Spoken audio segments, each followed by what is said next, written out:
Good morning. जैसे कि आप जानते हैं, हमारे देश से अभी एक त्योहार रक्षाबंधन और 15 अगस्त जैसा त्योहार गया ही है।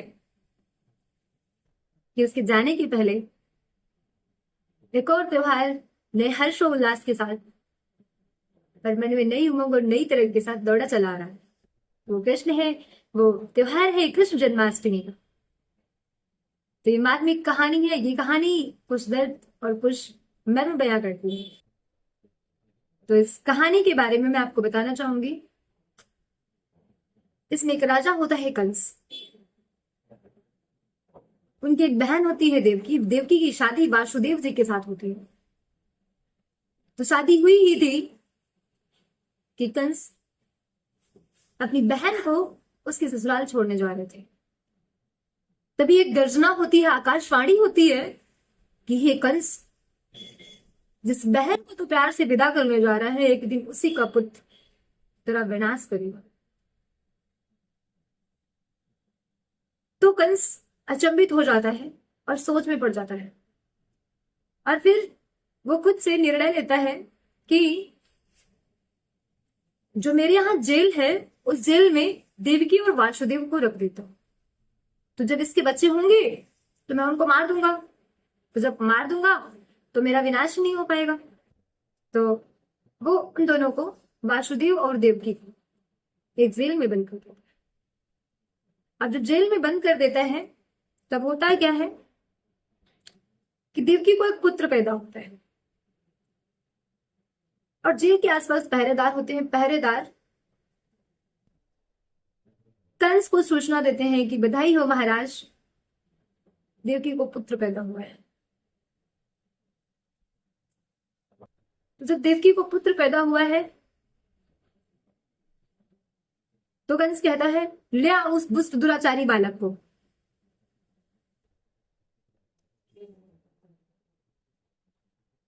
तब जो पहरेदार होते हैं वो देवकी से उनका बालक और वासुदेव से उनका बालक छीन कर ले जाते हैं। अब वो बालक को ले जाते हैं और वो जमीन पे पटक कर कंस उस बालक को मार देता है। फिर ऐसे ही दूसरा बालक पैदा होता है। उस बालक के जन्म लेते ही कंस उसे दोबारा मार देते हैं। ऐसे करके उसने 6 बालक मारे। सातवां बालक भी मार दिया उसने। अब 8वें बालक का जब नंबर आया, जब बारी आई, तो श्री कृष्ण जैसे भगवान का जन्म हुआ। और जब श्री कृष्ण भगवान का जन्म हुआ, रात की काली अंधेरी घटा थी, बारिश हो रही थी, तूफान चल रहे थे। उस तूफान में यमुना की लहरें उठ रही थी। तो देवकी ने जब देखा कि बालक का जन्म हुआ उस अंधेरी काली घटा रात को, इस तूफान वाली हवा में और इस काली बरसात में, बिजली तड़प रही है, गड़गड़ाहट, बादल गड़गड़ा रहे हैं और उस बच्चे का जन्म हुआ है, तो उसने देखा कि जेल के सारे दरवाजे खुले हुए हैं, पहरेदार सारे सो गए हैं। तो उसने वासुदेव से कहा, हे वासुदेव, हे मेरे महाराज, इनको यमुना के उस पार एक गांव है, उस गांव में आप छोड़ दीजिए।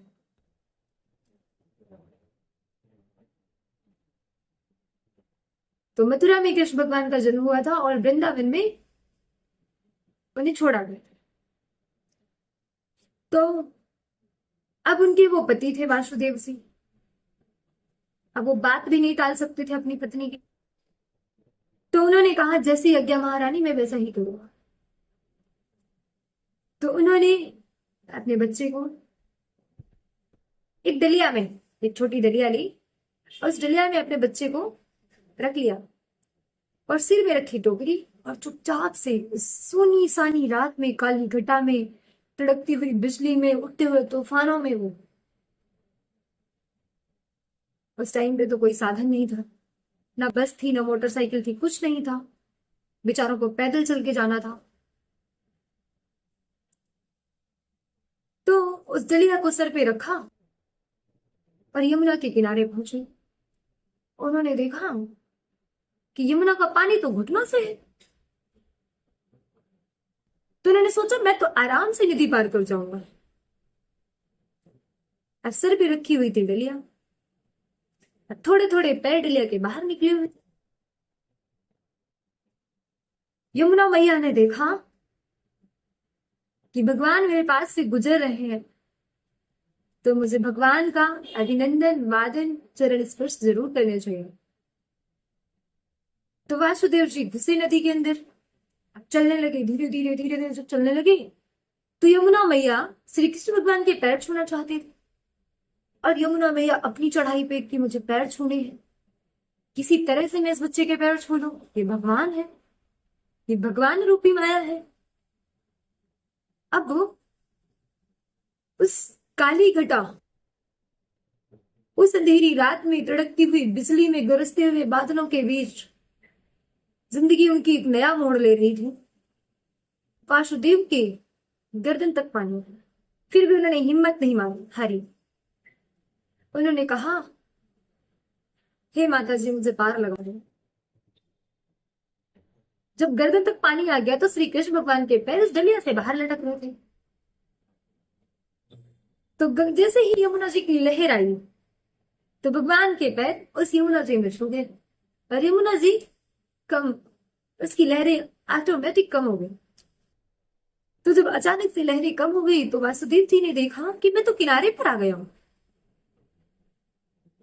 और वहां से वो वृंदावन पहुंच जाते, वहां से वो गोकुल पहुंचते हैं। जब यमुना के किनारे गोकुल पहुंचते हैं तो वहां पे यशोदा मैया और नंद बाबा मिलते हैं। यशोदा और नंद मैया का जो घर था वो बहुत बड़ा था, बहुत बड़ा महल था, राजा थे वो। तो बच्चा यशोदा मैया को दे देते हैं और वहां से वो एक लड़की उठा लेते हैं और लड़की को लेकर के उसी रात, अंधेरी काली रात में गरजते हुए बादल और तड़कती हुई बिजली में और उसी यमुना जी से को पार करते हुए वापस वो बरसाना लगता है। जब वापस वो लौटते हैं, सॉरी मथुरा वृंदावन, तब वो सारे दरवाजे बंद हो जाते हैं, सारे पहरेदार जुट जाते हैं और कन्या जोर जोर से रोने लगती है। तो एक पहरेदार वापस जाकर उसके कंस को बताता है कि हे ईश्वर, हे महाराज, देवकी को एक पुत्री हुई। तो कंस अचंभित होता है और सोच में पड़ जाता है कि कैसे हो सकता है, उसकी किस्मत में तो 8 पुत्र थे। जब उसकी किस्मत में 8 पुत्र थे तो ये 8वीं कन्या कैसे पैदा हो सकती है। कोई बात नहीं, मैं कन्या पे रहम करता हूं। फिर उसने सोचा, नहीं, कन्या पे रहम नहीं करना हो सकता, यही मेरा जीवन कांत हो। वो अपने पहरेदारों से कहता है कि जाइए ले आइए उस दुष्ट दुराचारी कन्या को, पापी कन्या को। तो पहरेदार देवकी से वो कन्या छीन ले जाते हैं। और जब देवकी से वो कन्या छीन ले जाते हैं तो वो छोटी सी कन्या होती है। उसकी दोनों पैर पकड़ के वो जैसे ही यूं जमीन पे पटकने को सोचता है तो कन्या जमीन पे नहीं पटक पाता, उसके हाथ से छूट कर वो डायरेक्ट आकाश में चली जाती है। फिर एक भविष्यवाणी होती है, जिस काल को तू टाल रहा था वो काल इस धरती पे आ चुका है और तुम्हारा अंत निश्चित है। फिर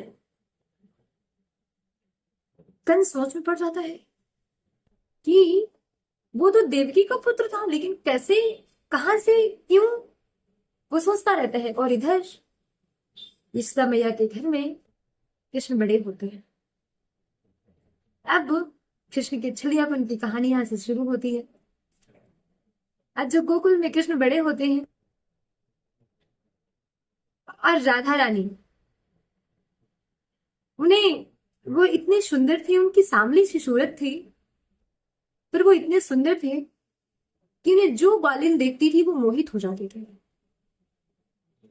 बड़ी बड़ी आंखें, चमकीली आंखें, गुलाबी से गाल, गुलाबी होंठ और रंग उनका सांवला।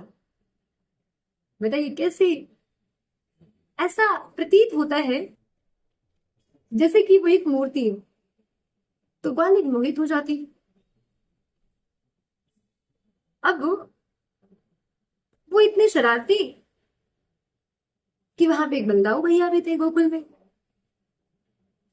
अब बलदाऊ भैया के साथ में उन्हें पेड़ों पे चढ़कर बंसी बजाना, जितने भी वहां की गोपियां थी उनके चीर चुराना, उनकी गगड़ी मटकी फोड़नी, उनका मक्खन चुराना बहुत पसंद था।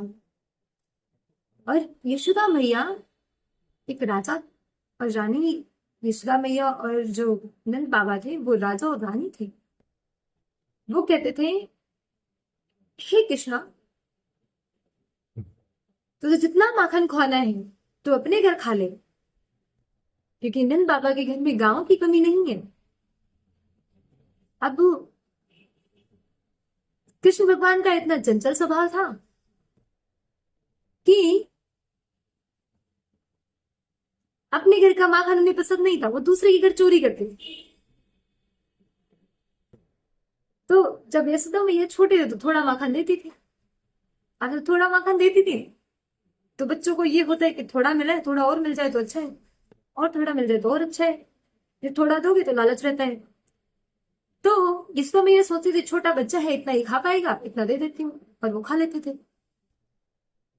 एक दिन यशोदा मैया, जहां पे उनका राशन का भंडार था, वहां पे उन्होंने एक कमरे में सिर्फ घियाड़ा, घियाड़ा क्या होते हैं, जहां पे बहुत सारी घी की गागर रखी होती है, उसे घियाड़ा बोलते हैं।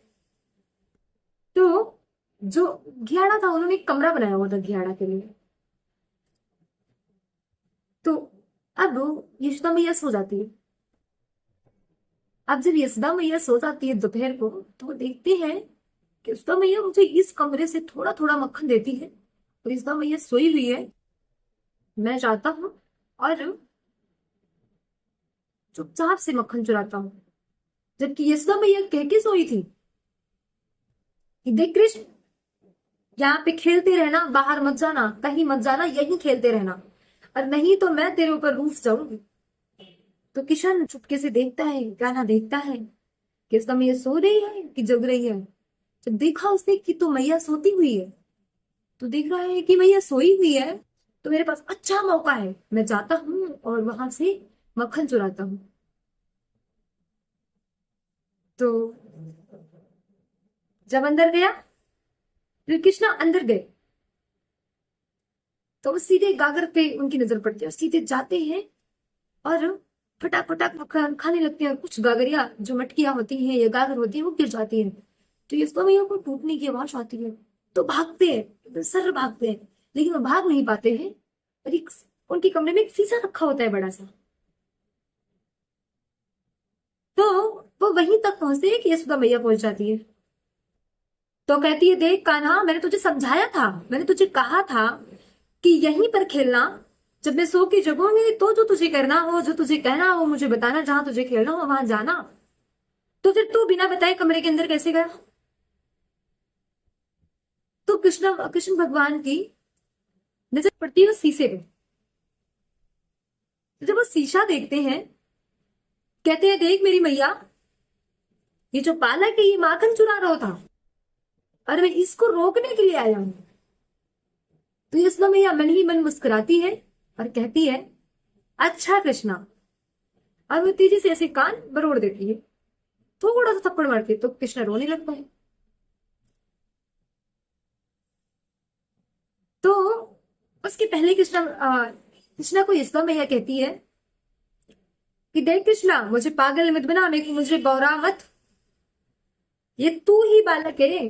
देख ले, तेरे हाथ में माखन है, उसके हाथ में भी माखन है, देख तूने मुकुट पहना है, उसने भी मुकुट पहना है, ये तेरी ही तस्वीर उस शीशे में उतरी हुई है, ये कोई नया बालक नहीं है।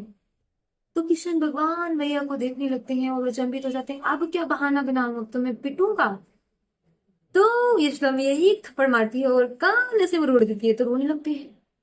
तो जब रोने लगते हैं तो उनके मुंह पे वो सारा संसार दिखता है रोते हुए। तो कृष्णा मैया गले से लिपटाती है और उन्हें प्यार करती है और कहती है, हे कृष्णा, तेरी महिमा अपरंपार है, तो कैसा बालक है अद्भुत। मुझे नहीं पता था कि तू भगवान रूपी बालक है, तो मुझे माफ करना। और कृष्णा मैया तो घसीटते हुए बाहर ले जाती है, चल बाहर, नंद बाबा से तेरी शिकायत लगाऊंगा। तो कहता है, मैया अगर तूने नंदी बाबा से कुछ भी कहा तो मैं तेरी गैया नहीं चलाऊंगा। तो यशोदा मैया कहती है, अच्छा तू गैया नहीं चलाएगा? तो बोलता है, हाँ गैया नहीं चलाऊंगा। तो बोलता है, तो यशोदा मैया बोलती है, ठीक है। तब तक एक ग्वालिन शिकायत लेके आ जाती है कि तुम्हारा लल्ला मेरी मटकी फोड़ दी है, मेरा माखन गिरा दिया है। तो इतना चंचल है कृष्ण वैष्णव स्वभाव। और इस दुख और मर्म की कहानी के लिए कृष्ण भगवान का जन्मोत्सव मनाया जाता है आज के दिन रात 12 बजे। कृष्ण जन्माष्टमी के दिन रात 12 बजे घनघोर काली घटा में कृष्ण भगवान ने जन्म लिया था। और इसीलिए ये त्योहार हमारे यहाँ हर्ष और उल्लास से मनाया जाता है। और मुझे लगता है कि आप लोग इस त्योहार को हर्ष और उल्लास के साथ मनाएंगे। तो धन्यवाद आपको ये वीडियो